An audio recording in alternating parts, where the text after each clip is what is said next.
Hey everybody, guess what? We're back. This is African Frame Podcast. This is Mr. Extraordin, and I'm not alone. I'm with a writer, a director, Mr. Rob Sibeko himself. And if you're new to the channel, just know that this is a podcast where we dissect films. We love films, so we discuss everything. We do trivia. We talk about specific scenes. We talk about the people that are involved, the cast, director, and if there's any other things that we picked up that might not be in the film or things of that nature. So yeah, anything film related, that's what we do. So thank you for everybody who's been checking us out so far. We truly appreciate it. We see the views are increasing. So just don't forget to comment. And if you're new, don't forget to subscribe. And also don't forget to check out the links that are in the description of Rob's work because he has books that he has written. He has Jin's War, he has Bludgeon Ball. So yeah, just check out the links in the description below. So yeah, thanks again for checking us out. Today we're going to be doing a film called Blowout. Blowout was directed by Brian De Palma, who is considered to be one of the best film directors of all time. Brian De Palma is known for, well, like I said, Blowout, but he also did a film that we all love, Scarface, right? Uh, Yep. he did Dressed to Kill. He did The Untouchables with Robert De Niro and Kevin Costner. He did the first Mission Impossible in 1996 with John Voight and Tom Cruise and Ving Rhames and all those guys. He did Carlito's Way with Al Pacino. He did Phantom of the Paradise. I'm not familiar with that one. But yeah, he is a really, really great director. And I mean, at a point, um, people, I guess, would pit him and Martin Scorsese together.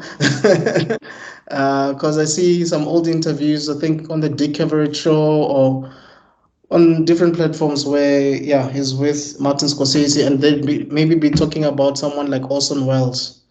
And I saw recently that Quentin Tarantino was saying that he basically picked up where Alfred Hitchcock left off. Like, it seems like Brandy Palmer was studying Alfred Hitchcock a lot, you know. I could see the Orson Welles more than I can see Scorsese, definitely. And I Mm. think I can also see Hitchcock more than I see Scorsese. To me, Scorsese, like this, I feel like there's a, in terms of the cut, the editing and the cut, I feel like there's a slight difference there. But then again, they were both around at the exact same time. So I Yeah, almost, it yes. would be like comparing Kendrick Lamar with like, I don't know, not J. Cole, but someone else, someone more like Two Chains, something like that. Like Right. it's very different things, but they're big Yes. for it. You can see why they're big. Yes, that's Yeah, what I think they would pit them against each other, you know. I don't think yeah. not in a bad way, but more like they're just acknowledging that they're both great, Mm. they're great around the same time. So yeah, this movie came out in 1981. It had a budget of 18 million and it made 13.8 million at the box office. So basically, it was a box office bomb. You know, if you were to compare the budget versus the box office receipts, but it's a brilliant movie. Starts to John Travolta, Nancy Ellen. Nancy Ellen, I believe, is Brian De Palma's ex-wife. Uh, Uh-huh. Pardon? I think that's interesting. Yeah, that's very, very interesting. And there's a guy called John Lithgow. I hope I'm not. Uh, Yeah, John Lithgow. Yeah, yeah, he was in. Third Oh, Rock from the Sun.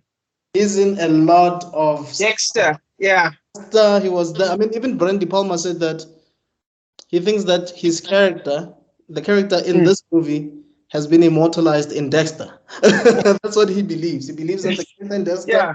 is basically immortalized from Mm. the character in Blowout. And you can actually see it if you think about it. But wow, this man has been in so many, many movies. And he's so different. I mean, he did one with Denzel Washington as well. I know that one, the one that's based on the Brian Grisham novels.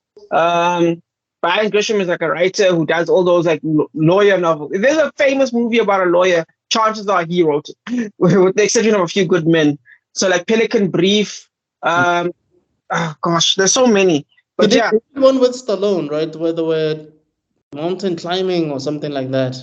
yes, where he was the bad guy. Yeah. Stallone was And a very funny movie. Yeah. he also did. He also does comedy. He was in How I Met Your Mother as Bunny's dad.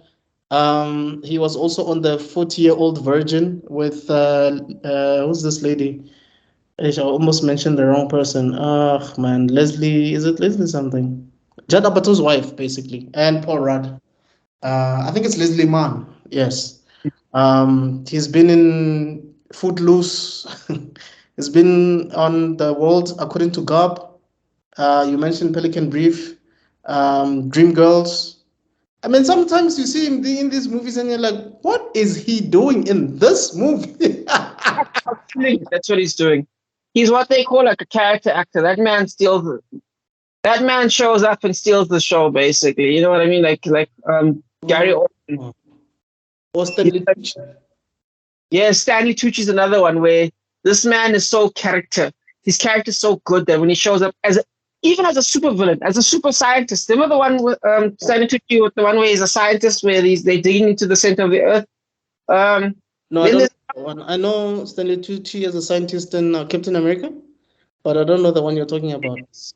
It's a pretty good one. He's like a douchebag scientist. He's like very into himself, and it's really good. Oh man, Tucci. I know it's a tangent, but Tucci is, man, for me, he's one of the best actors of our time. I mean, he's in Easy A very chilled, Yeah, as the gay character. Yeah, then he's on. He's not the dad in Mean Girls. That's someone else. He's not the dad in Mean Girls. No. It's Easy A. Is it Easy A? Oh, okay. Yes, and then he's on Lucky Number 11. Yes. And then he's on Hunger Games. He's on The Devil's Wears Prada. Prada is the more important, the biggest one in my opinion. Like that one is one way like he felt that one in the chest. Like he was so cool in that one. I wonder if he won an award for that one, because wow, that was an amazing performance. Yeah. I love all of his performances. I've never watched the movie and felt like Stanley Tucci was not delivering. Dude, never ever. Him, Giancarlo Esposito. Yeah. People, they just show up and you're like, he just stole the scene. Exactly. I mean, when Esposito came up in Breaking Bad, you're like, whoa, you know? Yeah. So he has 5 times in Maze Runner, the second Maze Runner movie, but you don't forget he was in there at all. That's true. I mean, he was also in Malcolm X, and he had a small role, but you remember that role? That was such I can't believe that's the same person. Get your hands out my pocket. Like, that's crazy. Like, that man. Like, that man is, wow. And I mean, he's been acting since he was probably a teenager or in his early 20s in the Spike Lee movie. Yes. Again? Do the Right Thing. Do the Right Thing. Like, you can tell how young he was there. Yeah, he was the guy who got his shoes stepped on, and Samuel Jackson was the voice. Yes. So, I mean, he's been in the game for a very long time. You have to give him his flowers for sure. But he's aged. I feel like now he's aged like wine. Like, I feel like all the other stuff with all the energy that he had, turns out he needed to tone down the energy and become this. Yeah. And now that's who he should have been. You know, you could say that it's the opposite of Al Pacino. Because Al Pacino, when he came in the beginning, he was very calm, relaxed. You know, you betrayed me, Fredo. You betrayed me, you know. But as he gets older, like, you betrayed me. And you're like, what is happening right now? Yeah. But with Esposito, it's like he had so much energy when he was young. And, you know, you could tell that he has many talents because sometimes he would show a bit of those. But then now that he's older, he's on some, you know, Mr. White, I do not appreciate you coming to my store. And you're like, oh, okay.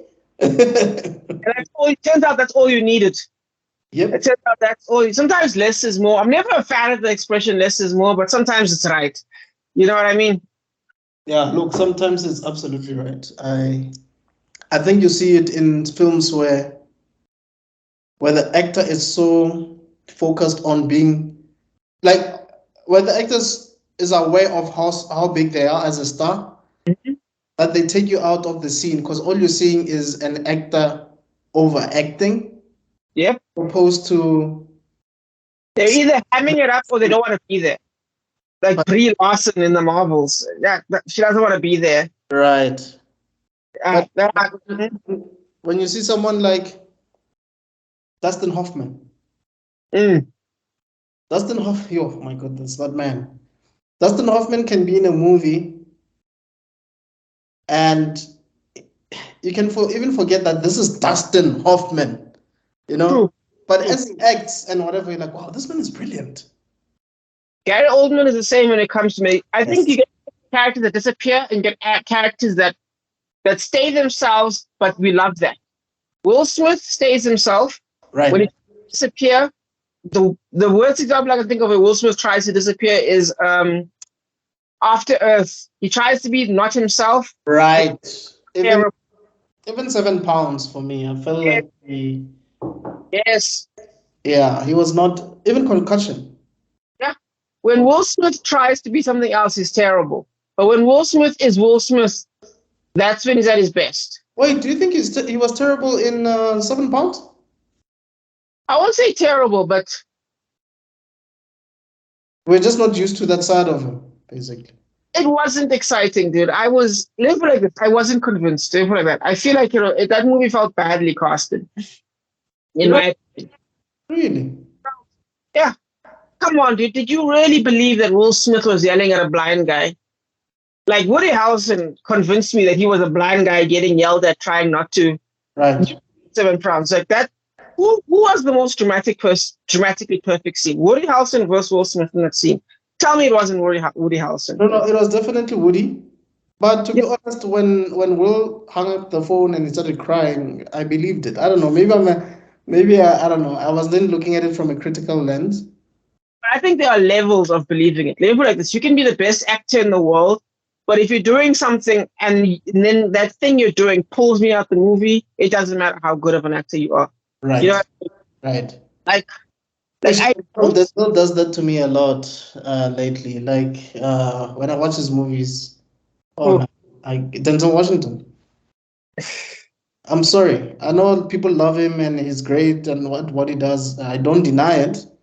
But oh man, for the most part, when I look at his movies, he just takes me out of it. I'm like, no. Really? You didn't like the Equalizer 17 or whatever number it's at right now? No, I haven't even watched it, and that is very telling. To me, if I was to do a top 5 Denzel Washington movies of all time, personally, the first one would be John Q. Like for me, there's no movie, in my opinion, that is better than John Q. My opinion. Okay, I understand what you're saying. I can respect John Q. But to me, I felt like that was more the movie than Denzel. Like Flight, I feel like is underrated. Like Denzel shows up and just whoops ass in that scene. Like there's a thing where they're just listening to what's happened, and he's in the hospital bed, and there's just that one tear thing going on. Like, hot damn. Don't forget about Glory. For me, it would be John Q would be number 4, I think. Philadelphia, Glory, Flight, and I'm going to say Training Day. I feel like too many people say Training Day, but I understand why he won the Oscar. Even though people argue that the reason he won the Oscar as an apology for Malcolm X. Yes, I was going to get there, yeah. And what's the other one that you wanted to mention? Because it's 5, you mentioned 4. Yeah, no, let's see. John Q. You said Philadelphia? It's John Q. Philadelphia, Training Day, Flight, gosh, now I've forgotten the list I just gave you. Glory, and I gave John Q number 4 in that list, yeah. Okay, for me, John Q. Yeah. Malcolm X. There's this movie, man. Men on Fire. Yeah. I would say Cry Free. No, is it Cry Freedom? Well, the Steve Biko one. Yeah. Yeah, I think it was called Cry Freedom. Yes. And then. I didn't like that Xhosa accent. It was not bad, but Yeah. I think I was sold on that character that he played. You And I think, the thing itself when you got into the thing. Yeah, I get it. Yeah. yeah, I don't want to say woman in the blue dress because I feel like he's still young, but man, it's tough. It's tough for me to tell you. It's definitely not Training Day. You really didn't like Training Day that much. It was fine. I wasn't really. I You know, didn't, and my mind was not blown when I watched it. You know? fair. My mind was not blown when I watched it. I think it's because I like the good Denzel than the bad Denzel. Like the bad guy Denzel. I like the good guy Denzel. Convinced when he's a bad guy. Pardon? You're not convinced when he's a bad guy. Is that it? Maybe No, you're no, not. no, no, no. I was definitely convinced. I didn't like that guy. Like I didn't like, not that I didn't like Denzel. Okay. I didn't like that character. I didn't like that man. Nah, If that makes sense. you didn't feel like you were sympathetic enough. You didn't feel like what's the name? Was it Foucault? Foucault who made the movie? Pourquoi? Yeah. Yeah. Anton, and oh, thank you so much. Anton Fisher is my actually Anton Fisher's number 4, and then Cry Freedom is number 5. That's one I always forget about. I need to rewatch that movie because it's one of those ones where I know the movie, but couldn't tell you 2 scenes. I need to rewatch it. Oh man, it's one of my favorite movies, man. I don't want to lie. Yeah, this was. You need to clip this. This was actually a fun clip. Yeah, no, I'm definitely gonna do it. Yeah. Anyway, let's get into it, man. So Yes. Blowout. You want us to start? Or you got more notes? No, please. All right, cool. I'll start with the opening image. The opener is a dramatic rhythmic beat as a couple appear to enter a house. The moment a cop passes and a heavy tension is created by the sound, which is drowned out by a frat house party going on. That sound is then, which is then taken over. That whole image is then taken over by a POV of a knife man in a single shot. By the way, this whole thing's been done in a one. It's a brilliant one. By one, I mean what? One, like there's no breaks, there's no cutscenes. It's just cuts. Yeah. It's one. Single. We see that cop who's mesmerized by the girls having fun when he is killed in 1980s slasher style. It's so funny that you said it was 1981. Now that you say it's 1981, he may be ahead of his time. But anyway, the dancing party girls, the dancing girls, despite having a murder in plain sight, cannot see it happen. Right. On the other side of the window. The wonder still continues. What's happening this night? Like there's a lot of stuff happening in. Exactly, which is that's why I love this shot so much. Such a good start. Right. The one thing about Wonders is that they are antithetical to fast pacing. They're what? They're antithetical. What do you mean? As in it works against them. Fast pacing is automatically a problem for them, basically. Oh, okay. It's but I'll explain why. Everything happening can only happen at the speed of human time. Right. In the same way, a 50mm lens can only see at the level of a human eye. This has the effect of slowing instead of speeding up, which is why a fast-paced one is always impressive. A good example of a failure of this would, of course, be M. Night Shyamalan's Wonder, when you've seen Last Airbender, right? Yeah. The real-life version. Remember when Zuko and Aang are fighting? Yes. Each other or... So they're fighting in that area, when Zuko's got the mask on, they can help each other.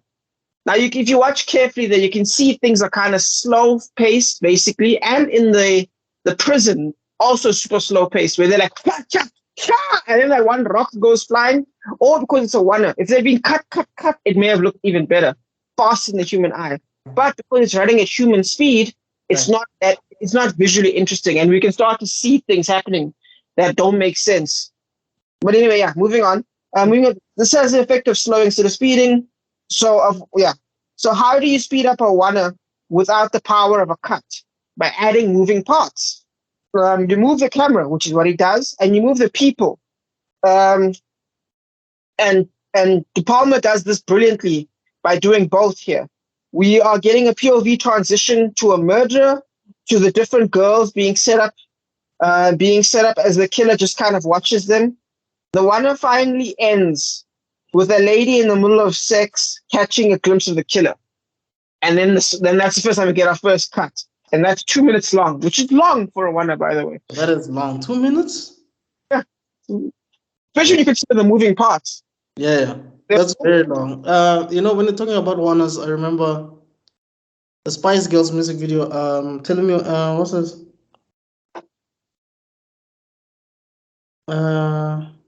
What's that? Is it tell me what you want, what you really, really want? I forgot the title of that song. If you wanna be my lover.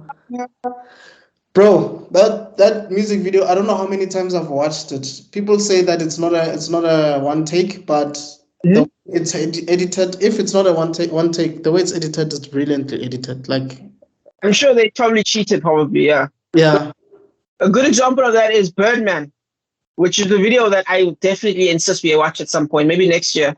But Birdman, it's done in such a way that you think it's a one, and that's brilliant. And you watch, yeah, the entire movie. Yeah, the whole entire movie is shot as if it's a one, but apparently there's about 5 cuts in the whole movie, but they're all hidden. I didn't even realize that, but I guess, look, yeah, we need to talk about Birdman because whoever directed that movie made sure to get Alejandro Iñárritu, I think that's his name. Is it? Basically, the guy that did Revenant.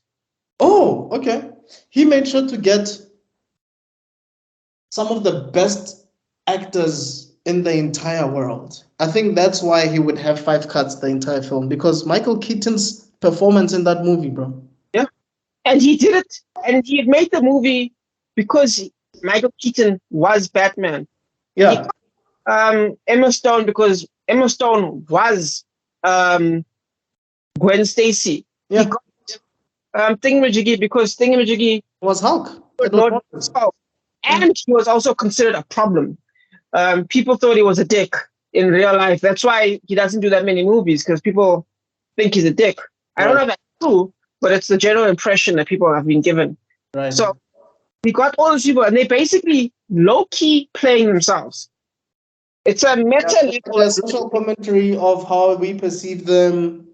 Yes. Thing. Exactly. That's amazing, because I do remember, I think I watched an interview where Michael Keaton says that he wanted to be 100% sure that the director was not mocking him for doing Batman. Yes. So the director assured him that, look, no, I'm not mocking you at all. I'm not. So trying to be, he's trying to show empathy. It's empathy, not Yes. And he killed it. That was great. And depending on the ending, it's up to you to decide if he actually killed it.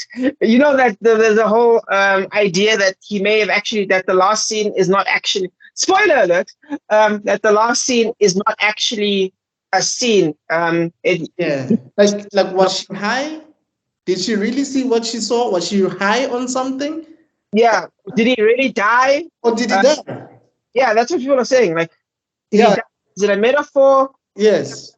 Did he die, or did she actually see him fly? Like, yes. That's why I'm wondering if she was high at the time, because you remember she was taking some stuff. So that's why I'm wondering, did she? Yeah. Or was all of this in her mind? I don't know. You know what I mean? Is it the whale? I don't know if you've seen The Whale yet. No, I haven't seen The Whale yet. Oh, you've cheated yourself, bro. Like, I don't even know what to say. Because now we're talking about Birdman, right? Yeah. And another example of someone out here living through a movie in Frasier. Oh, that man. Oh, it's an award-winning movie, right? Yeah, he won an Oscar for that. Who directed it? Requiem for a Dream, The Wrestler. Oh, is it Aronofsky? Is it? Yeah, Aronofsky. It's Aronofsky. Yeah. Black Swan is one of my favorite movies of all time. Black Swan, Requiem for a Dream, The Whale. Yeah. That man, he's one of the people I've ever seen use absurdism in such a realistic way, in such a dark way. Like, absurdism is always funny, but I feel like Requiem for a Dream is so insane and shot so insanely that it just kind of makes sense. I don't know how to explain it like that. You know what I mean? You know who he is like? I haven't watched Requiem for a Dream, but I've watched Black Swan. He was heavily inspired. Dude, I know, but I think I'm so grateful for this podcast because it allows us to watch movies that I've always wanted to watch. But he is actually likened to a Japanese animator director called Mhm. Satoshi Kon. Yes. Hmm. Satoshi Kon has done Perfect Blue. And of Like, course, my favorite ones of all time, A Paranormal Agent. Yeah. yeah, there's like a shot for shot scene that he recreates in Requiem for a Dream with Jennifer Connelly. That is Yes. exactly in Perfect Blue. You remember that bathtub scene? Hmm. Shot for shot, bro. Shot for shot. He got the licensing to be able to do it. Yes, he did. Christopher Nolan, I don't know if he borrowed or stole, but in Inception, when formerly, God, what's his name now? What was it? Joseph Gordon-Levitt. You always forget his name. No. The Oh, other one. you're not talking about the scene where it's referencing Paprika. Yes. Yeah, Yes. So you it's Joseph because Joseph got it's that moment where he's like on the ceiling, right? Mhm. I think his character name in there is Arthur or Charlie, one of the two, where he, I think, like, yeah, he's like on the ceiling and he's trying to fight these guys and whatever. That's Yes. of the detective who's trying to run in Paprika. Yes. Yes. There's another scene from Paprika where what's her name again? The one Juno, whatever her name is, Juno. Is that what you were talking about? Elliot Page. There we go, Elliot Page. Anyway, Juno touches the glass and it goes. Oh, yeah. Yeah, that's from Paprika as well. So Yeah. I love that. I almost kind of feel bad now because I feel like all of us always go, yeah, Creed 2, it used anime. No, but these guys use anime in such a crazy Yeah. way. In a very subtle, Dog, yes. in a very subtle. I like Creed, but I almost feel like that's not one for one. Their shit is one for one. Do you know Yeah. what Yeah. I would say? If I were to copy Hajino Ippo, I'd have done it. Let me not compete, but you know what I mean. Like he could have done even more. But yeah, I feel like God, we could talk about this for ages. Wait, did Michael B. Jordan copy Hajime no Ippo or did he copy Dragon Ball Z? He says he copied Hajino. He said he watched. He said he was a big fan of Dragon Ball Z and anime and Naruto and all that stuff. But he said he was also a fan of Hajino Ippo. Yeah, Hajime no Ippo is really, really good. Dude, One day I think we should get into film reference, like Easter eggs that are in live action films that copy anime it's scenes. too many, Yeah. but there are too many. But we should try definitely. Yeah, we should. I think it would be challenging for both of us. Use But like a list of 10 each. Yeah. yeah, but anyway, sorry. Because I know we're talking about Baron Man, then it got us to Aronofsky, Satoshi Kon. Now it's Michael B. Jordan, but I don't even know how we got there. Okay, I think we're talking about one shot. Yeah, Hmm. yes. The beauty of one is, yeah. So let's get back to it. Yeah. Moving parts, transition. Okay, cool. Yeah. Yeah. We are getting a POV transition to a murderer to different girls being set up as, yeah. Okay, wait, yeah. Sorry, 2 minutes in, we cut to an interior as we still have the killer's POV. He's surrounded by hot girls. This is a crazy shot because every time he looks, Yeah.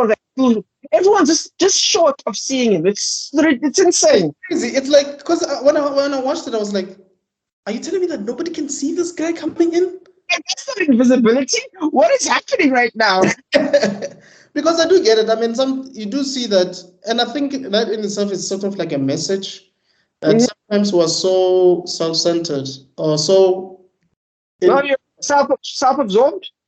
maybe or maybe we're just so distracted by whatever it is that we're doing that we miss the obvious things that are just surrounding us. Because that there was a lady who was pleasuring herself.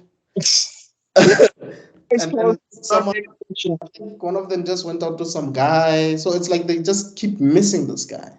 Exactly. It's so unique. It's so unique. Like I can't even think of any movie that's done this, that's doing this. You know what I mean? Like it's so Right. unique. Cool. Then finally, he goes into the shower, and we kind of get to look at the killer in the mirror, and he looks ridiculous, like some tall guy, like. Right. And that I think was deliberate because when I watched an interview, De Palma was just, it's like even the interviewer was saying it just seems like De Palma was just using all these stereotypical scenes in Yes. movies and just making a joke out of all of them. It's like a parody type of moment. Yes. Man, just throwing everything that he's ever seen. Just dog. Right. I just want to point out he does it better. Okay, have you ever seen Alien Covenant? No, I need to watch it. That's the one with Sigourney Weaver, no? No. It's the one with, it's still the prequels. It's one of the prequels. It's the one where they go on the planet of Alien. They go to the alien planet, not the one with Charlize Theron, the one after that one. Okay. But anyway, yeah. Basically, this man uses old school tropes, basically. Like, I'm going to go take a smoke break, and then an alien attack gets into him. Or like we're having sex in the shower, then an alien shows up. Or one guy that looks like the other guy attacks the other guy, and then next thing you know, the good guy that looks like the bad guy is suddenly back, and you're like, oh, who's who? And you just know already. Anyway, it uses all those classical tropes, and you're like, the person who wrote this is insane, because I don't even like horror movies, and I can identify everything that's happening in this movie. Yes. It's movie. And I guess you could say that he was subverting expectations because, okay, fine, the cop does get killed, right? Which is, yeah, it does happen sometimes in horror movies. That's true. But the girls that were dancing could have been killed. Yes. The couple that was having sex could have been killed. Yeah. The girl that was pleasuring herself could have been killed. You know what I'm saying? So it's like, no. You think we're gonna? No, not that one. No. We're gonna go to the typical one, the shower. Because 80s tropes, 80s slashers were basically, you got punished for having sex. If you were horny, you died in a horror movie. Yes. Horniness was you were dead. So that girl that was studying, that was the only girl that was gonna live. Do you know what I mean? That's generally the bookworm that survives, right? Yeah, the virgin. Yeah. That's movie 101. Yes. So he subverted that basically, and then here's Ridley Scott, a legend, doing the exact opposite of subverting, doing everything, playing it straight to the point where you are bored because you know everything that's about to happen, and you know $200 million was spent on me knowing everything that's about to happen, which is just. Oh wait. Alien was Ridley Scott, right? Because Yes. I think Cameron did it first, then Ridley took over. No. Ridley first, Right. then David Fincher. Right. Okay, I don't know who the director is. I just know it was written by Joss Whedon. And then Ridley Scott came back for Prometheus, and then Covenant. So it's. Oh, and I do remember reading somewhere that Prometheus is actually it's like prequel. Prequel to the Alien franchise. Yes. Okay. Yeah, it's angering. It's very angering. Oh my god. I don't see the correlation, but okay, that's a story for another day. I guess we need to do like an Alien franchise thing. Because David Fincher sells himself short. I actually think Alien 3 is better than he says it is. Like, David Fincher hates Alien 3, by the way, because basically what happened was people were on his neck, and he was still a new director. Yeah. So he basically had to comply to people that he didn't know and didn't like, and he ended up with a vision that was not 100% his. And also, I do know that, was it Ridley Scott or Cameron hated that their characters died like in the beginning or something. Well, we probably would have been Cameron, because at that point, Ridley's characters were dead. But yeah. So yeah, it would have been James Cameron who would have had all his characters dead for no reason. Yeah. Nonsense. But yeah. Because I think he did mention it in his masterclass, but I stand to be corrected. Or I think I probably watched it in an interview or whatever. But But I would be 100% correct because he made good characters in Alien 2, in Aliens. right, He did this whole thing about motherhood only for them to kill the child off screen. Are you? right, right. Yeah. But I hate it when they do that in sequels. And the first time I saw this was when I watched Mortal Kombat Annihilation, when Mm-hmm. Cage like dies in like the first 10. I'm like, isn't Johnny Cage one of the main characters? Yes. And not only that, it's like he's such a cool actor that he should have just stayed Luke Cage. I mean, even when I watch Teen Wolf, I'm like, oh, look, there's Luke Cage. When I watch Resident Evil 4, I'm like, oh, look, it's Luke Cage. You mean Johnny Cage? Yes, Johnny Cage. Sorry, my bad. And Johnny Cage. for me, it's like after that movie, I started seeing it everywhere. It's like the guy who's supposed to be the leader or the main character or the guy that from the source material is supposed to be the main guy dies early. I'm like, oh, okay. Thank you, X-Men X3. Kill off Cyclops. Yeah. What I mean? Like, why would you kill Cyclops? Do you know what it kind of reminds me of? It's the Gohan treatment. Because Gohan, after Cell, was supposed to be the new Goku. Yes. And then apparently the fans were like, what the hell are you doing? Yes. And Toriyama undid it. I don't know if that's 100% true, but that's the rumor basically, is that he undid Goku when Goku was supposed to be the next big thing. I agree with you. I think that could have been because remember, this thing was published in Weekly Shonen Jump, so it was a weekly thing. So I'm assuming that the sales probably dropped or the voting, because it's a ranking system. Yeah.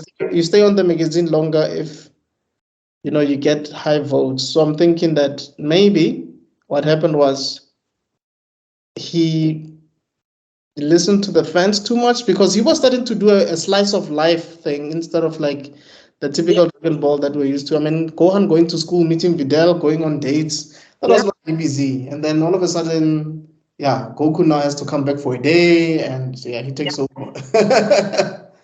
See, I've got mixed feelings about that because as a writer, I think it is up to you as a writer to experiment because you get caught in a loop, you're dead.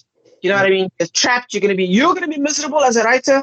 Like the Bleach writer. You know about him, right? They say that he was done with Bleach after like the Arachnara arc, and he didn't want to do Bleach anymore. But because Bleach was so big, he just forced himself to keep doing it. So I'm sort of my biggest fears as a writer. You know what I mean? It makes sense because the full Bringer arc, people didn't like it. Mm-hmm. And then the 1,000-Year Blood War as well, I don't think a lot of people liked it. So you could tell like he's just forced to doing something that he doesn't want to do. Yeah. Because Toriyama basically turned Gohan into Superman. Like Gohan was going to school, he had a double identity. Rockets, dog. This man was out here kicking ass. Exactly. Without even trying. It's like, guys, I fight gods, right? Exactly. But anyway. Yeah, my point is you need to be able to experiment, but at the same time, if you experiment and you give me Pan and you give me Baby and you give me Dragon Ball GT, then right. I don't know. It's like, okay, if your experiment is bad like that, then okay, but fine, but just learn from your mistakes, I guess. But that was not his fault because he was not heavily involved in that. But I do get what you're saying, though. Because we don't know what the Boo saga could have been like if Gohan was the main character. Yep. We don't know how it would have ended up. Maybe, yes, we still would have gotten Goten and Trunks, and they still would have fused, which probably still could have gotten Majin Vegeta.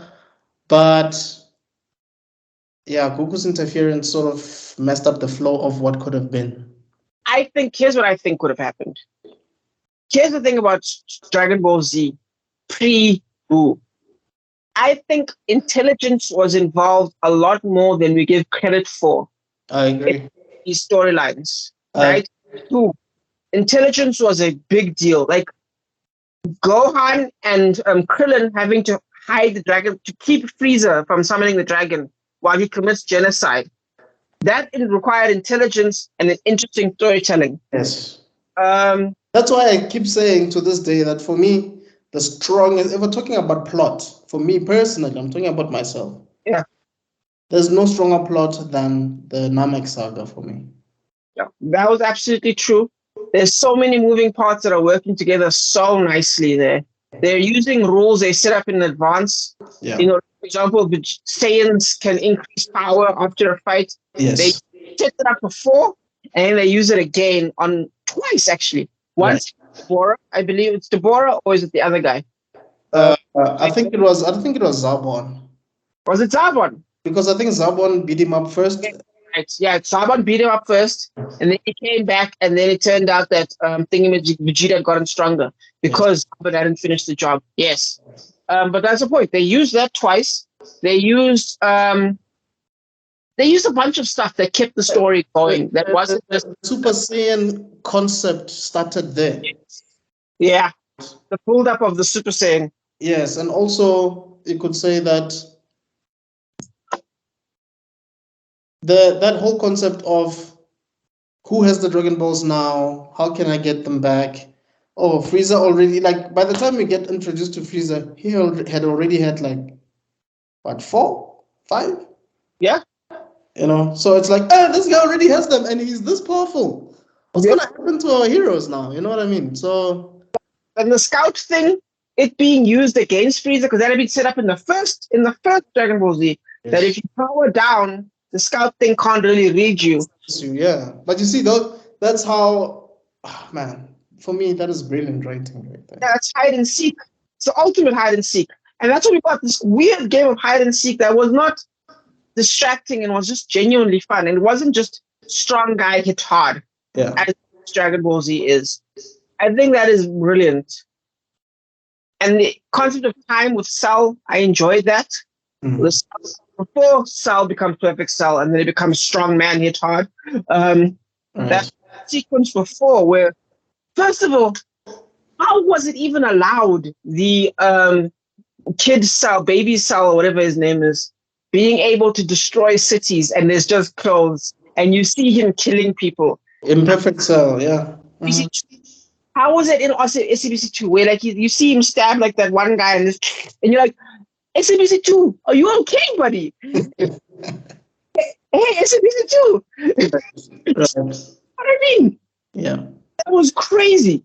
But anyway.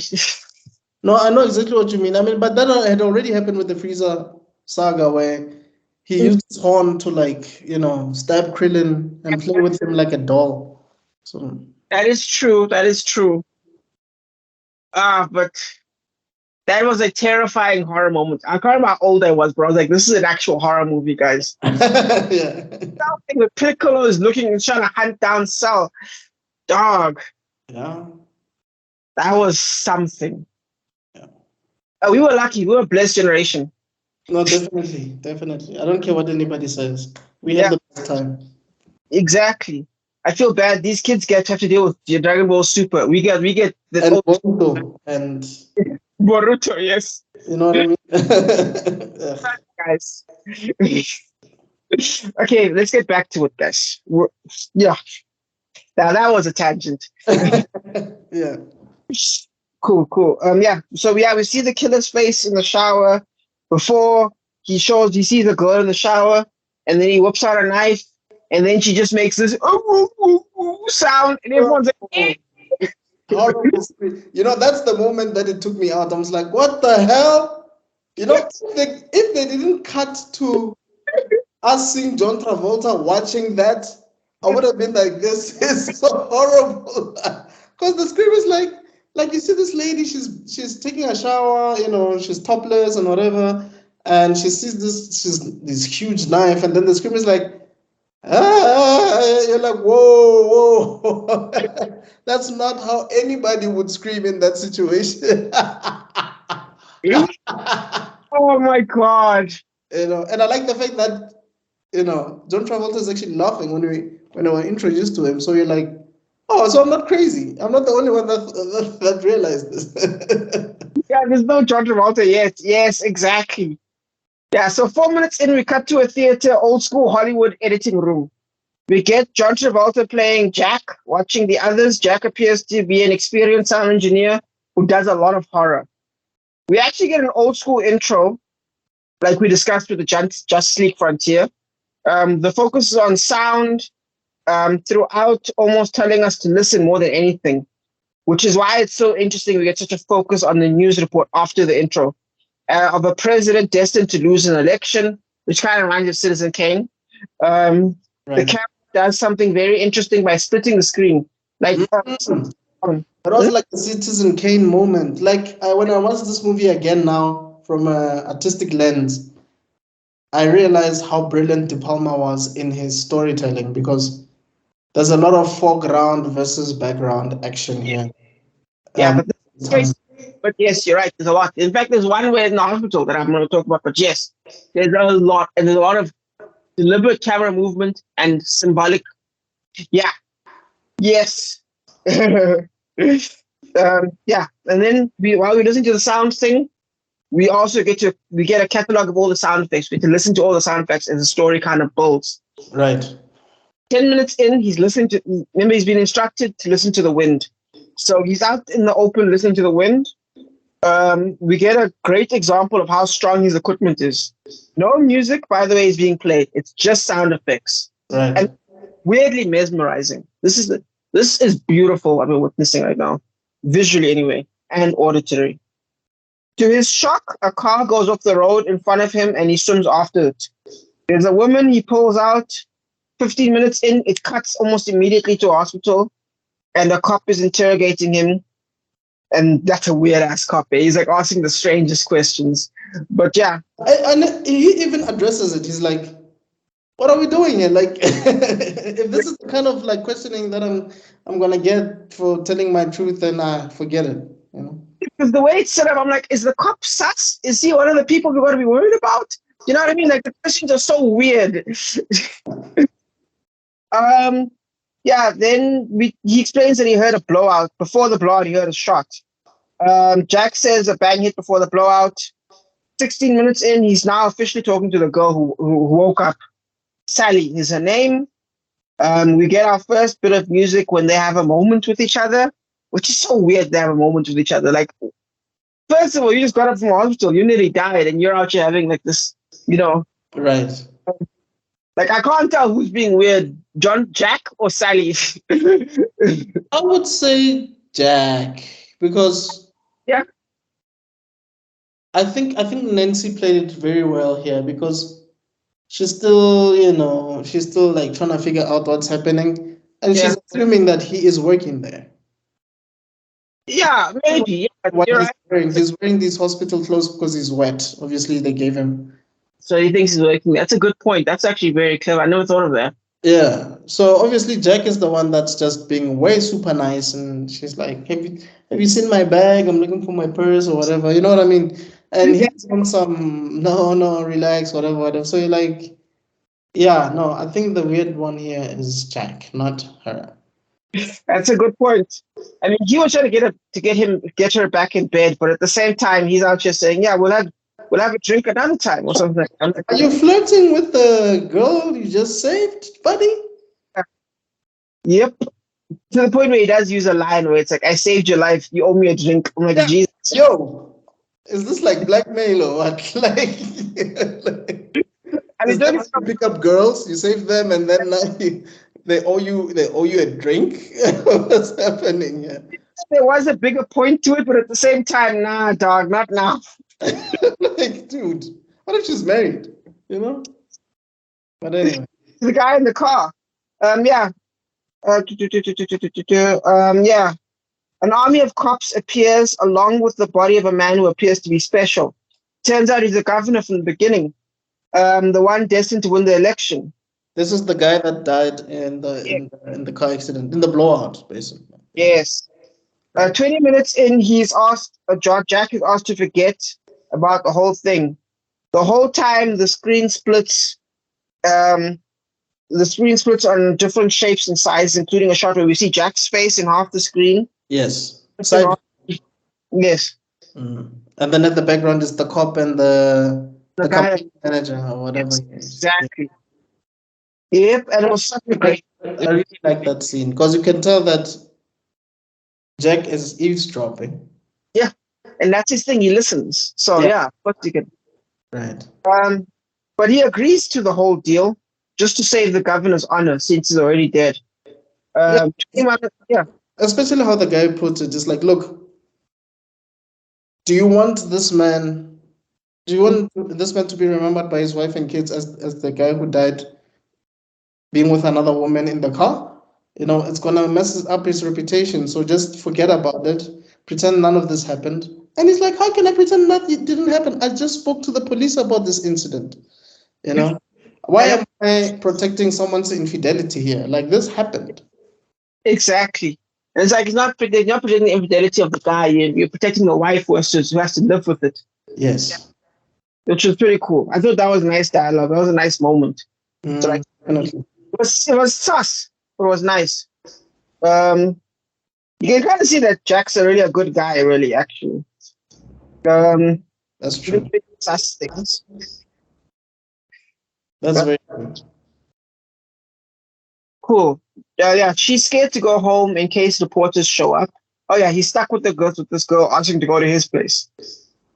Yeah, she's scared to go home in case reporters goes. He agrees, and they chill at a motel, so that way no one goes to their houses. Yeah, he drops her off basically. No, they both go to a hotel together. But he doesn't go home. He stays with her. Oh.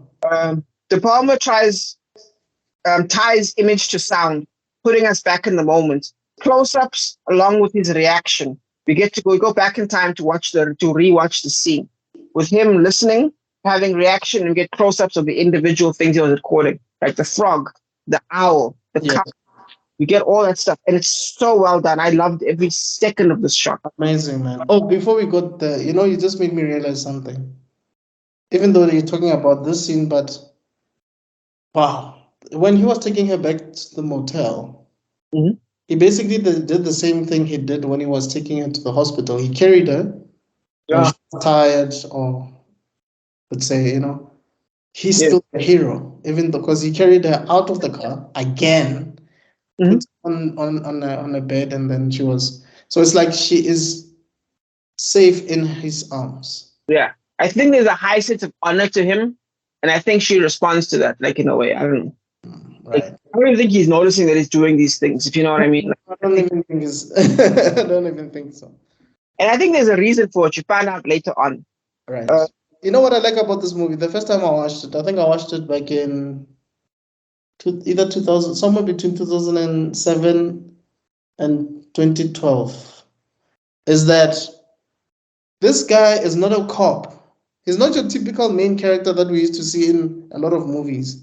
This guy's a sound engineer, bro. Like, this is something completely different from the main characters we got there. He's not a gangster. He's not a detective. He's just a sound engineer who happened to capture a sound of a murder while he was busy recording sound that he needs to put in a horrible horror movie.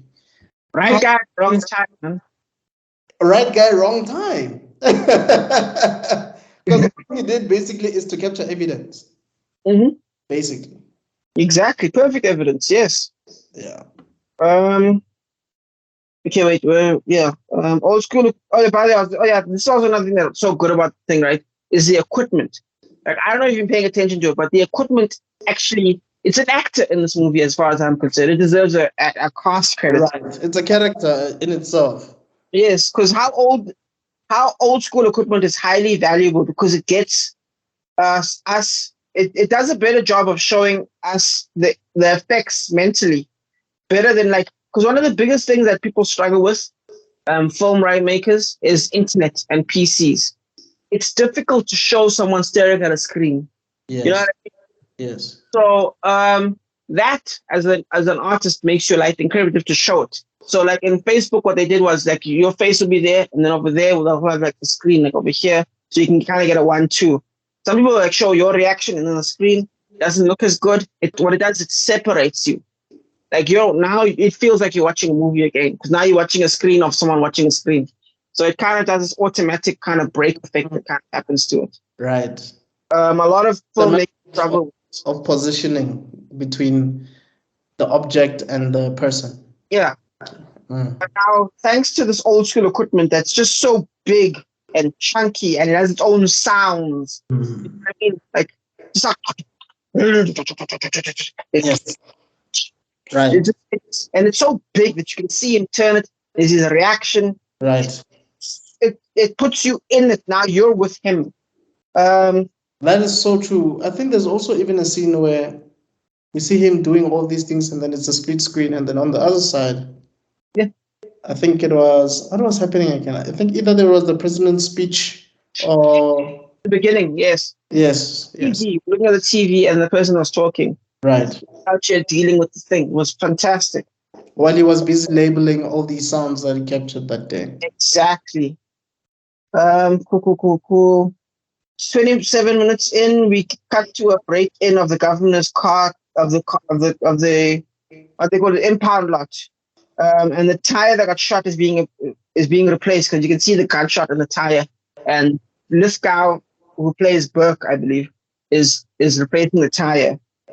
The next morning, Jack tells Sari about the gunshot theory, and and she freaks out, and you're like, "Oh shit, what is going on?" Yeah. So what he's saying is, I didn't just hear blowout. Yes. I actually heard a gunshot. Mm-hmm. So the governor was basically assassinated. Yes. So it's an actual conspiracy to get this man killed. Yes. Yeah. And she freaks. And she goes away. Now Jack's back at work when he hears of a witness who absolutely he doesn't remember seeing at all. And doesn't mention him or the girl, which makes Jack freak out. He buys mags of the photos and examining it, he's sure there's an issue. There's a funny B-plot moment at 36 minutes in. There's a B-plot moment where we're still looking for the scream. The movie people are still looking for the perfect scream. Yes. You see all these actors in the room, and they're like, an audition room, and she's like, and he's like, yeah. No, that's not. Yeah, that's not right. Before we continue there, I just want to go back and say, the witness who was speaking. I mean, that's the actor who was in NYPD Blue, right? It's just that he was a lot younger there. Yes. He is basically, and he's a pimp. He's the one that got Nancy's character to be involved with the governor. But he is actually retelling the story as if he is Jack. Yes, in a way, yeah. It kind of gives you Jack vibes, yes. Because it sounds like, the more he was speaking, the more it sounds like the campaign manager of the governor hired the pimp to actually retell the story. It sounds so sus. Yes, that's the impression. See, we both get the same impression right now. Everything just seems so sus. Right. Yeah. While that B part is getting done, Jack is getting his stuff processed, and he has to wait till midnight. So while he's waiting for that, he catches Sally, who's nervous and on her way out of the city. But he gets her to relax a little at the bar, but he's on a mission. It's a moment for each of the characters. Jack is a mechanic, a soldier, a former police internal affairs person, soundengineer. Yeah. Flashback of him doing a wire setup. Oof, dude, I like that. I love that backstory because as I was watching it, I was thinking, why is he so invested in this case? Why is he so invested? But then you realize that no, I mean, we'll get there, but you realize that this is actually, he's been helping the police for 4 years. He's actually gotten other police arrested. Yes. Based on the fact that he's able to capture certain sounds because of like people wearing wires and stuff. So on his first mission, just to give people context, on his first mission, he gave a cop a wire, but he didn't inform the cop that, look, don't sweat, because if you sweat, you're going to mess up the recording, the wire. Well, no. He doesn't say don't sweat. He doesn't know about the sweating. He doesn't know that this guy's going to sweat. He just thinks, oh, no, we've got you covered, buddy. We can get you. Because he was still a novice at that point. Yes. Yeah. Cocky was young. He was like, I know what I'm doing, guys. Yeah. Never crossed his mind that, hey, if you're in a near-death situation, you might sweat a little bit. Exactly. And he sweats all over it, which makes it short. And once it shorts, the battery is like, we've all had a battery pocket. We all had a cell phone battery in our pocket where it got hot. And you're like, what the hell is happening to my leg right now? Yeah. Yes. Right. Yes. No, it's a bit, because obviously he's still listening, and I think that's the other thing also, that he listens to things that might not even be, Yeah. and it might not even end up in the evidence room. Like, he listens to a lot of stuff. So when he was listening to the guy, basically loses marbles, he's afraid, he's terrified, and he goes out because he's a man of action. Goes out of his car, goes to the rendezvous point. It's like telling him to wait, and he shouldn't have waited. He should have gone immediately. Yes. Then he finds that the cop that was undercover and was supposed to is dead now. Yep. All because he took a little bit too long. And I feel like that cop, you see, that's the same cop as the cop you see later on. Yeah. Cool. Yeah. So that was a deep scene from them, man. That was crazy. 46 minutes in, we're in the back of where we see the back of a soup. By the way, you just see John Lithgow from the back for like 5 minutes, basically. Who? Of Burke. John. Oh yeah, that's true. Like, he's barely in this movie. Yeah, but for this scene, you just see the back of his head. Yes. It's crazy. This is when he was in the phone booth, right? Yeah. Yeah. And there's like a strange effect. Yes. But after the phone booth, there's the part where he's chasing this random girl down. Yes. It's a picture of the main character of Sally, and you think, okay, he's chasing after Sally, and you think that's what's happening. And it turns out, no, he's chasing some other girl on purpose, and then he stabs this girl to death. Well, no, he strangled her to death, basically, and then stabs her. Now that you're mentioning this, you're making me wonder if Cameron wasn't inspired by this movie to do Terminator, the first Terminator. Because you remember, the first Terminator, the guy just goes through the phone direct. It's like, Sana Connor, yes? You never know. Yeah, you never know, because he was going for people that look like her. Yes. How do you even find people like that? That's crazy. Yeah, so he grabbed the and then... That guy's an assassin, right? Yeah, basically. Okay. And up the road, as it turns out, just up the road, we see the actual Sally rolling up on a motel. And then we see Manny, the videographer, that got the footage. And it turns out he's been waiting for Sally, who arrives. They know each other. Bum, bum, bum, bum. And it turns out they're scam artists. It was all a setup, and that took a turn.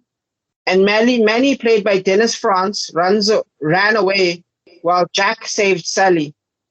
Turns out Sally's little freak out in the beginning was a red herring and a complication for the original assassin. Right. Still on the hunt. Yeah. While that's happening, Jack's still on the hunt. Footage ready. Now he examines it. He puts sound and audio, and again we get a close-up of this equipment as he puts us in the moment, and it all comes together into the evidence of potential foul play, which Jack puts into hiding. Just a bit of trivia. So they asked briandepalma, how did you come up with this concept? He said, no, look, I have a sound guy. And you see the scene in the beginning where he's like, I've heard these sounds so many times, because like Travolta was like, yo, but this is wind. Wind sounds, we use the same sound of it's like, yeah, that's the problem. We've been using the same sound over and over and over. Get me new wind. It's just basically that conversation is what led to the formation of this movie. So when you were just mentioning now about, what did you mention now about Travolta watching the footage, making sure that it matches with the sound and whatever, just reminded me of that. And it's funny you say that, actually, because I discovered stuff like this, ironically, by watching a YouTuber. By watching a YouTuber. Right. I just broke the thing. Just give me a second. No problem. Sorry, guys, we are experiencing technical difficulties. We shall be with you soon. Okay, there we go. Hey. Sorry, man. Wait, why do you sound far away all of a sudden? Can you hear me? Yeah, I can hear you just fine. Okay, I think. All right, cool. Basically, what happens is... we're talking about Travolta, sound. Yeah, sound. Or something. This YouTube video, Your Movie Sucks, he was talking about, like, there's a sound that's... and like a woman screaming, right? She screams like that, right? He played everything of it. In the movie World War Z, Right. airplane, you hear same scream. I get you. Eminem song, you hear the same scream. The Eminem song is like 5 years before this movie. Right. Then in Jaws, the same scream. Yeah. Those came out when? In the 70s? Yeah, exactly. So this one sound, this one like 3-level scream is being used in 3 major pictures. How crazy is that? It's like this sound, man, of kids laughing. Bro, that laugh, I've heard it my whole life. Dog. In different things, whether it's South African, American, like I'm like, where did they get the sound of these kids laughing? Dude, the most famous one is of course the Wilhelm scream. You know you know that one? I'm not sure I know that one. Star Wars. Yeah. You now look up Wilhelm scream, and from now on you'll never unhear it. Right. Kind of sound. Right. It's hilarious how often it's used. Yeah, But I guess I understood that director in that movie was saying, no, man, we need something new because at the end of the day. Yep. Oh, yeah. It also there's also the scream that is famous. So yeah, Jackie Chan even does it in the Medallion. The Medallion. I think that's the first time I ever heard it as well. That was the first time I ever heard it. That wasn't my first time in the Medallion, but I remember it in my there's no way Jackie Chan made that sound. Yeah, no, definitely. That's not even his voice. Yeah. But it's an amazing screen. Dude, it's It's like that Tarzan thing that apparently it's like, I could be wrong, but I know for the most part it's from that old 1930 something movie that was released where the first Tarzan was like and it's been used the whole time. It's so iconic. Yeah, sometimes iconic matters more than realism. Yeah. Anyway, where were we? Okay. Yeah. You were just talking about him basically syncing the video with the sound, and about the thing. The flashback comes back as Jack talks to his partner, the partner from before. The partner isn't buying it though. We're past the halfway point, and Jack's on his own. And now the missing piece is Manny. But the only evidence now is finding out where it is, and about finding out the scam. So like Jack is kind of behind in everything. What was Jack talking to his former partner about? What's that about? Basically it was about, what was Sally talking? Oh, Jack was talking about, here's the evidence that this was not a mistake. And then the partner is like, no, man, this was obviously an accident. There's a commission. How can they be a commission? Referring to the police officer? Yes, that partner. All right. Yeah, the police officer. And he's like, how can there be a commission when no one talked to me? It feels like him not talking, him hiding the fact that he was there is coming back to bite him now from earlier. Got a lot of good back and forth tying. Yes, because the cop is trying to make sense of the story, but it doesn't add up. Yes. And Jack is like, do you hate me? He's like, yeah, I do hate you because you put cops away. Yes. A lot of cops away, but it doesn't mean that I'm not inclined to doing my job. So leave that evidence here. If you don't leave that evidence, we're gonna be in big trouble. I like that. I thought that was a nice moment because sometimes cops will show people as 100% corrupt or 100% evil. Yeah. That was the more nuanced take. I thought that was nice. Like, look, I'm still a professional. I just don't like you. But thanks for giving me this evidence. But I still don't like you. Exactly. Yeah. We get a nice scene of the assassin. We get a short scene of the assassin to remind us that he's still on the hunt. You know what I mean? We've been spending so much time with Jack and Sally. We forget that Burke is still out there. This is where he was talking to the deputy governor. I don't know if that's an actual title, but the guy who was. Because remember, we started realizing that Burke was hired to kill the governor. Yes. And then now Burke is explaining to the new governor, I guess. I don't know who to call that guy. president or whatever. Yeah, I don't even know. The opposing Yes. guy Yeah. who was against the governor or running against the governor. So it's like, look, the guy's dead. That was not part of the plan, I know, but he's dead. So I made it seem like a blowout.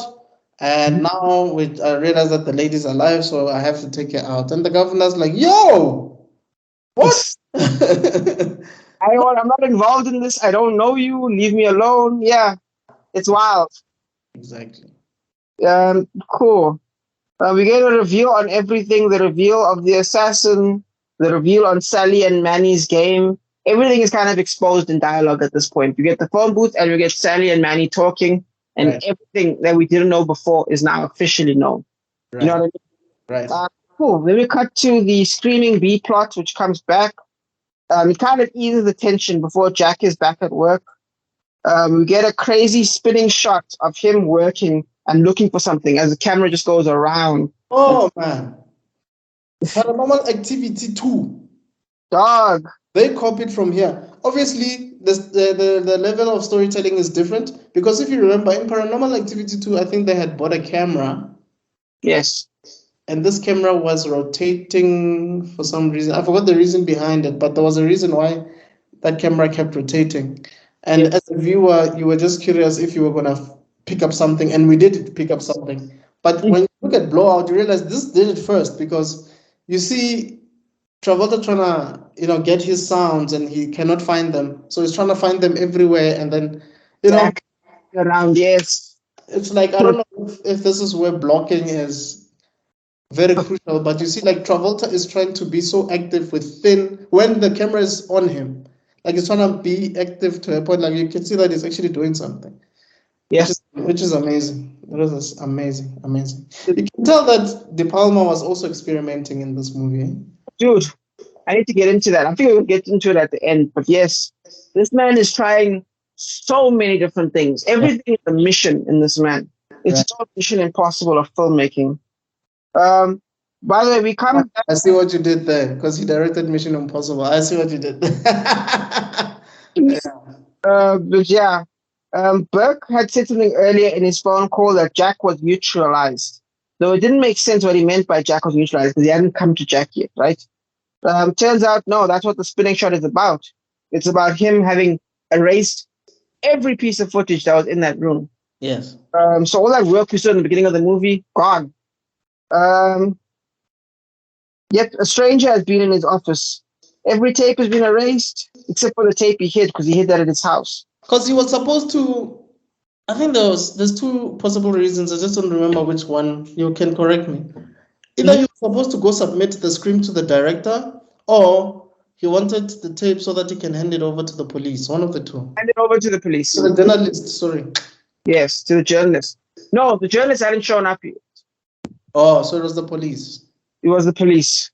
Because yeah. It's here's the order. He's searching the spinning camera, can't that everything's been erased. Right. Gets a phone call, the partner's like, why are you messing with me? This is empty. Right. And then he freaks out. And as he's about to go run to the detective, that guy shows up. Donahue, that's his name. Yeah.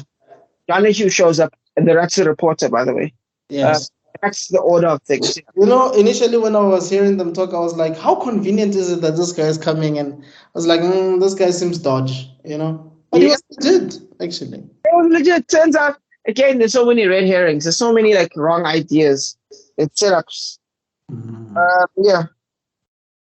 No one believes him, but the news reporter who wants the scandal. Cool. 105 minutes in, Jack visits Sally and confronts her about the whole scam. And she admits the truth, actually. Right. He's still pissed off because it turns out the truth is just not enough. It's not enough because the footage he has without the sound he has is not good enough without the footage. The footage is stuff he basically cut together himself. And it's stuff that people would believe he made in a room. If that makes sense. And that's what he was telling the journalist, that, look, man, nobody would believe me because I'm a sound engineer, so whatever evidence I give to you might not be convincing because it might just be a random sound from somewhere. Exactly. I think I made up. Yeah. Yeah. So she chooses Sally. She talks Sally into confronting Manny. So Sally does that. She confronts Manny, and she actually gets the truth. Like I was even shocked when Manny's like, "Yeah, this is what happened," and it's all tied together. Burke was actually. I thought Burke was only in charge of a few things, and it got escalated. No, turns out Burke set up her, set up him, set up everything. This is all It's definitely the mastermind. Like that's the pimp, right? exactly. The thing is, if you don't pay attention, because I had to pause and watch it again. Burke, in as much as yes, he did that whole media thing where he spoke about things from his point of view. He was there. Yes. No, I'm saying Manny is the sleazy guy, the pimp, as you said. Oh, okay. Burke is Lithgow. Oh, sorry. What Yeah. am I saying about Livka? I'm saying that Burke basically set up Manny to be there.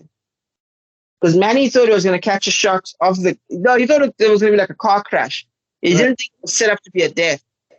Oh, yes. Then Manny set up the girl, and while that's happening, Burke is out here killing random women that look like the girl, so he can get a hold of the girl and then make it look like it's unconnected. So yeah, Burke is just in charge of everything. This guy was just That guy is a mastermind. Hey? dog.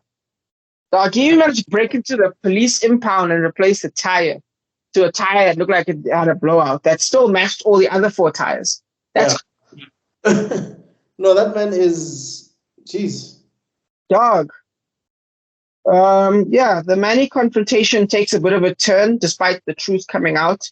Right. He decides, I'm going to have sex with you now. Like, what? Like, yo, Manny, what's the problem? Like, we're just having a conversation right now. All of a sudden, but I guess he had he had alcohol in his hand. He must have been inebriated, and sometimes men can just do dumb things in that state.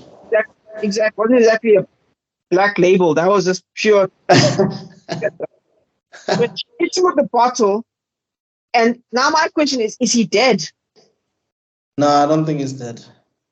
Yeah, but did you see the way that they made him splay out? He looked like Jesus. Like he has arms crossed and his legs together like this. I don't think he's dead. I think if he was dead, that would have been in the film, if that makes sense. It still would have been a point of like what happened to this guy. Maybe. But the way he was laying out there like Jesus, dude, like I feel like that was not a coincidence. With the red window light pouring on him like that. Right. I didn't think of it that way. Experimental.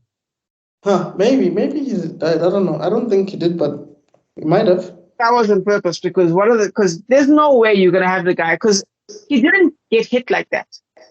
So the body had to be shifted in a specific angle to make it look like that. So I feel like there was I don't think it was major symbolism. I think it was just experimenting with shots. But yeah. But if he gave you the impression that it was a Christ reference, then yeah, because like just his legs together like that. That's interesting. Yeah, cool. It's a moment of victory, by the way. This is it. This is like the scene's high point. Jack calls the reporter Donahue. It's go time, but the assassin is on him, and he's setting up a fake confession. As Jack is talking to Donahue, we get to see his phone is tapped, and it's something we know that he doesn't. Yeah. He knows what's happening. The assassin knows what's happening as all points come together. Yeah. Now, this is kind of a cool moment in filmmaking because we kind of see the best plans of mice and men getting destroyed, where like everyone knows what's going on and what's about to happen. They all got their perfect plan, but we actually know that the problem with the plan is that this other guy also knows what the plan is. Yes. Like, yes. What they'll do is they'll shock you. Okay, we all know the plan, and then something sudden happens over there. This one, we all know the plan, so does the bad guy. Yeah, because happens.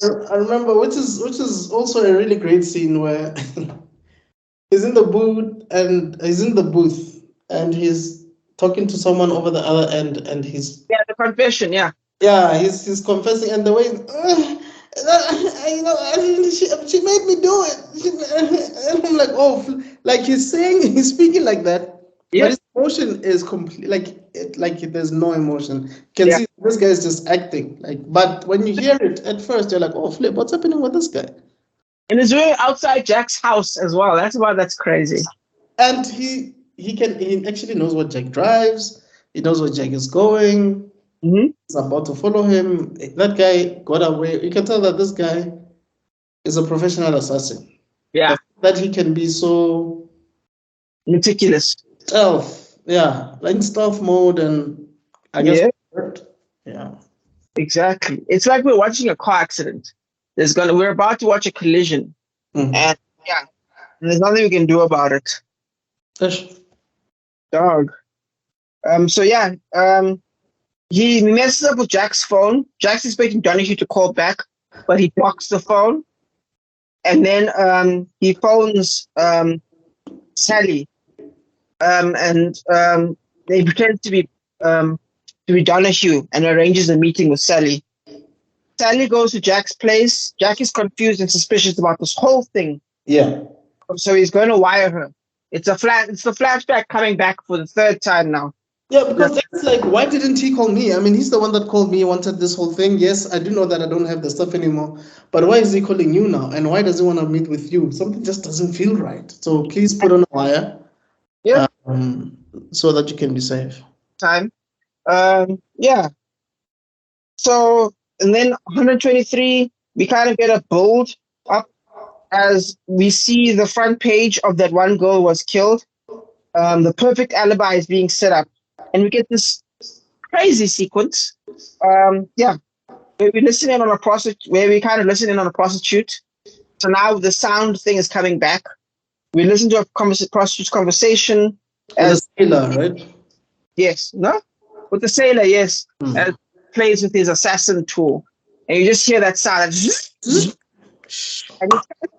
yeah, it's building a thing in your head because now you know what it sounds like. So when you hear it, you know what it means. Yes. And it's a unique sound too. Yeah, prostitute is still focusing. Yeah. We get a funny back and forth of the camera, between a grossed out Burke and our future victim as she does her thing in the phone booth. Just that little zzz, zzz, zzz, zzz. I thought that was interesting. That was really good. That was really good because you can see what is happening on the other side versus him as an observer watching what's going on, even though he's pretending to be over on the phone. So basically, no one on that scene was actually on a genuine phone call. They all were pretending to be on a call to get whatever they wanted. Exactly. It's exactly right. Then when that ends, climatically, right.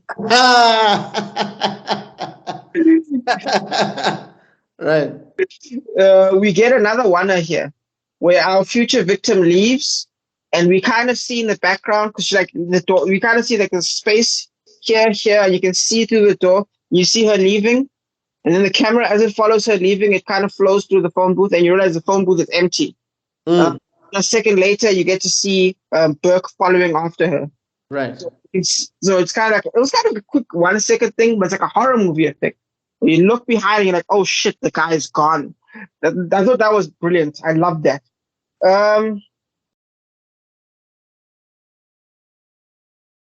Sorry for a second there. No problem. I think I can also just say that. Oh man, you know how he was basically hovering over the girl because he wanted to kill her. Gonna get there, yeah? Oh, we're gonna get there. Okay, maybe I'm jumping the gun. It's fine. For me, it's like beforehand, the negotiating is like, okay, this is the money that I have. I also want what you just gave the sailor, because obviously the sailor gets a happy ending way quicker than it should have. And and now you see something that I've never seen it in any movie. This prostitute brushing her teeth before going to the next job. I'm like, oh, flip. It makes perfect sense. It does, but yeah, at the same time, I was like, oh, okay, I've never seen this before. I thought that was unique, and I like the camera angle we got to see from the top before he even showed up. Yes. So you get a view And then he comes in, he fills the view eventually, and it's in pieces. And now we just get this, the music stops and starts as, like, it's funny. In a way, it's terrible, but it's funny. Like, it's almost comedic. It's like, Right. like, yeah. And then eventually, yeah, he gets a hold, she turns around and gets a hold of her. And yeah, you kind of see the bottom of her feet. In the feet. Dude, the camera retreats. Wagging, sorry. It abandons her. The camera abandons her. Yeah. And she's left alone to die, dude. Yep, that was intense. You had very funny moments and high moments. It's fascinating. The action begins as Jack realizes, basically, yeah, so we're at the meeting. If you watch, you can feel a lot of the untouchables in this movie. And I had to look it up to see that De Palma actually did that one too. In what sense? Station climax kind of reminded me of Untouchables. How so? And it's in a train station, and there's kind of like a red herring kind of distraction thing going on, and the top-down views. It's just a lot of the stuff is very similar to the Untouchable climax, which also happens in a train station. Right. When I watched it, I thought to myself, this reminds me of the Untouchables a lot. And it turns out, yeah, you're right, 1981, 1987. Right. He likes train stations, man. Yeah, so the action begins as Jack sends Sally in and then realizes almost immediately that Sally's in trouble because that is not the same voice.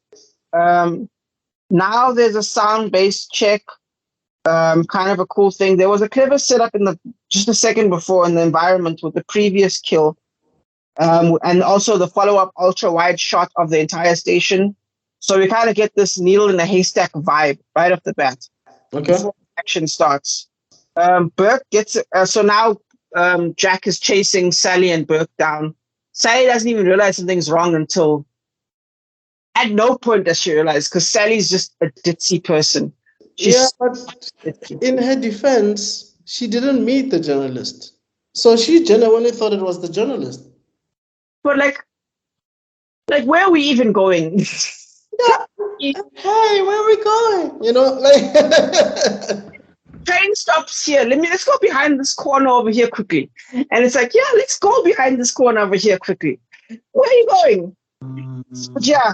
No, you're absolutely right. And I think he knew that. That's why he even thought of pretending to be the journalist, because he knew she was not gonna do her due diligence and try to find out if he's legit or not. Yeah, this is not a rock star. So Burke gets away. Jack has to run back to his car. Jack tries to save her, even cutting through an entire parade, only to crash in the middle of it. And like, oh, okay, well, this is deep. That was dramatic as heck, because yes, he's trying to get to Sally, but wow, man, he goes to great lengths to prevent her from dying, which I guess you could say, if we're to study his character, he just didn't want to go through what he went through with the other cop who died. Yeah, that's exactly what's happening. Yes, it's a flashback of the flashback. Yes, he's being triggered by the flashback. Exactly. But how great is that shot? Remember, there are no drones during this time period. Right. Helicopter at best. Right. Cut to the parade, and you see that car from the top down of the cathedral, cutting through the cathedral, coming through the thing, through the park area in the middle, going back to the other side. That borderline city-wide shot of the building as he's in his car and he rips through the cathedral or whatever it was. Did they not maybe use a helicopter? Not a crane. It's too high for a crane. Yeah. Nah, it's too high. Because sky high above the buildings. Like the buildings look small, the car looks small. So unless it's the Empire State Building, you know what I mean? That was a helicopter shot. That's the only I could think of that would make sense for him to be able to catch that shot. Right. So, I mean, the days of drones long before that, and CGI. There's no CGI there. You said something that I'd never even considered. Yeah. I remember that scene, but I didn't think about that when I was watching. Like how did they do this moment? It didn't come. It usually comes to me, but not at that moment. Yeah, and the movie nowadays they use CGI. They probably like just draw a small car in there and it's like crayon it in. But now, dude, in those days, I'm sure that's probably why it cost like 13 million. I mean, damn, man. But yeah, Yeah, I think it cost 18, but then it made 13. Something like that. yes, you're right. You're right. Yeah. Then Jack wakes up at night. I'm guessing they didn't think this man was insane because no cops in sight. It's just him and the paramedic, and he just leaves.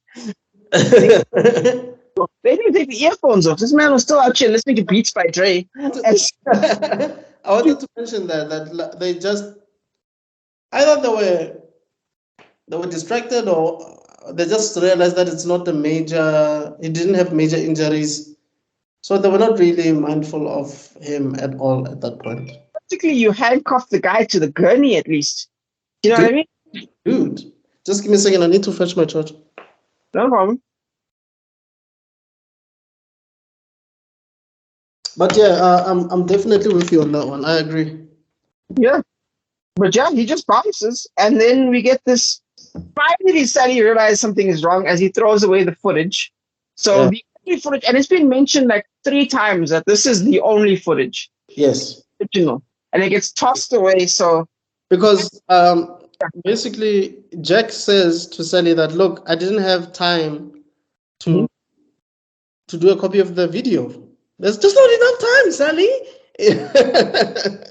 So aggressive. Yeah. So Jack wakes up, she's about to be killed. She's screaming. This brings back the flashback of him being too late. And by the looks of it, he might be too late. So he chases after her. You see her screaming. He doesn't know where she is. And then he looks up and there she is and he runs. And then he's about to stab. And if you've watched the last 2 scenes, you know he strangles first and then stabs. So technically, you in your head subconsciously, you know it's already too late. Yes. He grabs a knife and he makes him stab himself, which I thought was hilarious. Yeah. Because we saw beforehand when he killed the lady that looks like her. Yes. When she was at the motel, that's what he does. He strangles you first, then he kills you. Yes. Stabs you. Then he stabs you. Yes. Yeah. So yeah. So even though he thinks he may have saved the day, it's already too late. Yeah. He was too late. And I really thought to myself, okay, in a normal movie, you save the day here. But no, they didn't. Yeah, 143 minutes in a 148 movie. We see him alone in the snow, listening to the recording he'd made of the talking. He's listening to her death, and in the end, he uses the scream to bring back the B plot. And they're like, yeah, the scream was amazing. And you kind of see him smiling because you can tell he's kind of gone crazy. I think the idea is that he's gone insane. I mean, for me, that's no scene when he was listening to the recording over and over. That was breaking point. That was his breaking point because this is the second time where he couldn't save someone. Yes. So I was insane by the whole thing, and then it kind of ends there. There's this dark, sad note. Yeah, and because I mean, think about it. The governor's wife will never know that the governor was cheating. Yeah. Even the children will never know. He got enough evidence. The journalist doesn't have evidence, so that interview is definitely not gonna happen. Sally is dead. Yeah.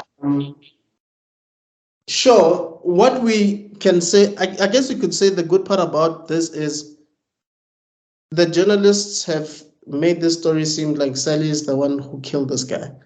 Yes. They just made it sound like Sally was a hero for an entirely wrong reason. Yeah. Yeah. And he's okay with it. I mean, he doesn't really like being the hero or anything. He doesn't mind that. But the fact that the real story is not told. Yes. Man, that was amazing. Because I mean, I'm assuming that's what happens in real life. Stories are cut. I mean, evidence is lost. Yeah. Cold cases. Yeah. Yeah. Mysteries, unsolved cases, and yeah, it's a brilliant movie. So your thoughts overall? I think now I'm so glad you have interview talks because to me this felt like a B movie that was given to an A director, And he was like, let me use this to mess around. Because there are moments I almost feel like inappropriately funny.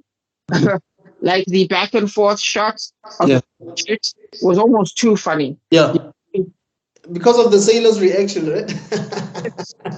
But also, you're right, because even in that interview, he did say that he didn't think this movie would be Mhm. an $18 million movie. You know, I'm not quoting him, but basically he didn't think that it would be his intention was to make it as low budget as possible. But it became huge. Like, to me, it felt like the script was so simple that I wouldn't be surprised if they took things out of the script just to make it more simple. You know? Right. And the only thing that was complex was the actual shooting. That's what gave it depth and complexion. It was the shooting itself. And I guess you could also say that they tried their best to cover their tracks. Like, there's no point in the story that doesn't make sense. Like, she didn't see the journalist, so she genuinely thought that guy was the journalist. He didn't have enough time to do a copy of the videotape, so there's nothing he can do now to prove that. Yeah. You know what I mean? Like, there's things that are cleverly written that you don't go back and feel like, huh? This doesn't make sense. Like, everything makes sense. Yeah. I think that's exactly the case. And I think the reason why I also think it's so simple is because, like, Jack is very straightforward with everything he does. Yeah. Again, is borderline ditzy. Right. Borderline omnipotent. So for me, this felt like see, now there's someone we're not talking about. It's John Carpenter. This feels like a John Carpenter type thing that was picked up by someone who isn't John Carpenter. Like, you know what I mean? Like Assaulted Precinct 13 type simple plot that was just given with directing. This is the power of directing. John Travolta did a great job. Everyone did a great job. It's a great movie on a very simple idea. I actually wanted to say that Travolta, for me, he knocks this. For me, he's the strongest actor in this entire film. Definitely. And it is no wonder that Tarantino saw that movie and wanted to cast Travolta in Pulp Fiction. Like, Travolta, for me, is the strongest actor in this entire thing. Yeah, absolutely. Yeah. Absolutely. I mean, and the movie hands on his back, like it sits on his back. Yeah, 100%. He's definitely carrying this movie. And he does a great job. I think, though, if I were to critique something, would be the writing itself. Okay. Like, again, not that everything isn't tied together, but again, things are so simple that it almost feels silly. Like him passing out just to wake up a little bit later. There's no police, I guess, easy peasy. Yeah, that scene is the only thing I think that I could complain about. This man managed to kidnap that girl right off the bus stop. Like, is there no one else watching? But no one was in the bus was looking down at that moment. No one. All right, cool, fair enough. Is he dead or not? I don't know. Like, if he is still alive, thanks for not being a part of anything ever again. But again, not important. These are small nitpicks in a way. But the point is, there's little things that cut it from being perfect. Because again, it feels like a cheap thing that was done expensive. I feel like this was supposed to be a 5 out of 10 that was turned into a 7 out of 10, if that makes sense. Because, no, he took a 3 out of 10 story and turned it into a 7 out of 10. Interesting. That's what I believe. So I'm gonna give it a 7.5 maybe out of 10. And again, this is one of those things that was elevated by the directing style. Right. Yeah. Yeah, look, we cannot lie about the directing. I know this is like the early 80s, but some of the techniques used in this movie as used in modern films. Yes. That's how amazing De Palma is, and I don't think, I could be wrong. I haven't really analyzed Martin Scorsese to that extent, to that degree, but I don't think I've seen a lot of stuff that people copy from Scorsese. But I have seen stuff that people have copied from Orson Welles and briandepalma. And I'm sure even Alfred Hitchcock, but we'll get there when we do Alfred Hitchcock movies. But these two movies that we've done recently have showed me that the techniques that were used in these movies that were explained, Citizen Kane and Blowout, have been used in other movies and series. Crazy. Crazy stuff. And your score? My score, I would give it an 8. I was genuinely fascinated by the whole thing. Even the writing, funny enough, because for me it was different. This guy's not a police officer.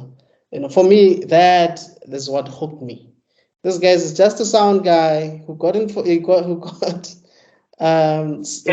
sound, and he's just trying by all means to use the sound, for good, so that there can be justice in this whole situation. But unfortunately, things just don't go his way. Yeah. So that's what I like about this movie. It's truly amazing. It's a tragic film, but for some reason you don't really feel like when you finish watching. When I finished watching this movie, I didn't feel like,